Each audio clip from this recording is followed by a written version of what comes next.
kasama ring ipinost ng asawa yung mga title ng kante. Hopelessly devoted to you. I will always love you. It must have been love. And when will I see you again? Rapid fire! Paulit-ulit ang pagbabanta ni Presidente Duterte sa media, harap-harapang sinasabi, papatay daw ako. The mayor of Iloilo City, I identified him. This is broadcast. I said, you're next. At mananaig ang katotohanan at hindi ang pamumulitika o personal na interes ng ilan. Pasensya na po.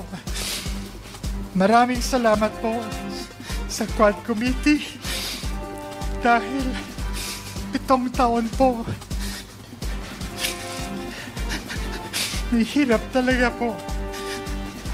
Maraming salamat dahil nabigyan niyo po kami, ako, at ang iba pang mga biktima ng pagkakataon na linisin ang aming mga pamahalan at ng mga minamahal ko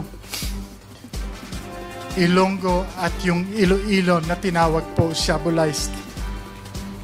Magandang araw po sa inyong lahat. Dakpanwas ang Iloilo, bugal ko, my city, my pride. I am Iloilo, proud to be Filipino po. Ito pong asawa o may bahay ni ng dating mayor sa Iloilo na pinangalanan po ni Presidente Duterte na sangkot sa illegal drugs,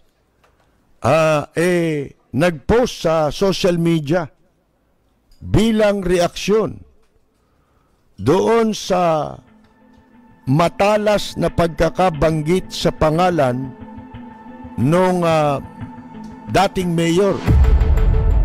Ito sabi nung may bahay ng dating alkalde, Merry Christmas, Digong. Pangalan nito may bahay, si Marivic Mabilog. Yan yung asawa ni Mayor Jed Patrick Mabilog. Ito pa sabi, spend the holidays better. Do you really miss Jed? Move on, sabi niya ganon. Better yet, get a life.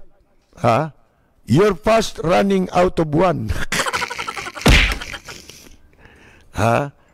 Mukhang naubusan na raw ng buhay ito, kaya si Presidente Digong nyo. Yan ang sabi ng asawa, mga kaibigan. Palaban na yung asawa. This included, kasama ring ipinost ng asawa yung mga title ng kante. Hopelessly devoted to you. I will always love you. It must have been love. And when will I see you again? Mga kaibigan, si Mabilog po matatandaan tinanggal ng local government noong October 30, 2017. In compliance, alinsunod sa kautusan ng ombudsman na napatunayan daw na guilty sa serious dishonesty in connection with his SALN, mga kaibigan, or statement of assets and liabilities and net worth.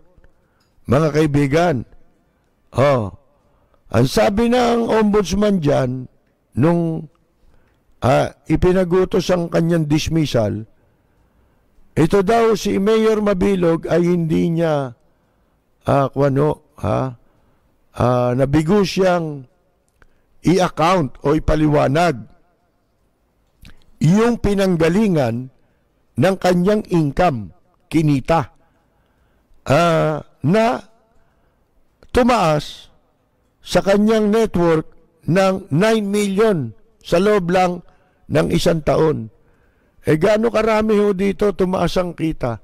Mismong yung ombudsman di ba? 15 million yata tinaas nun si Samuel Bilibid, Samuel Martires, mga kaibigan.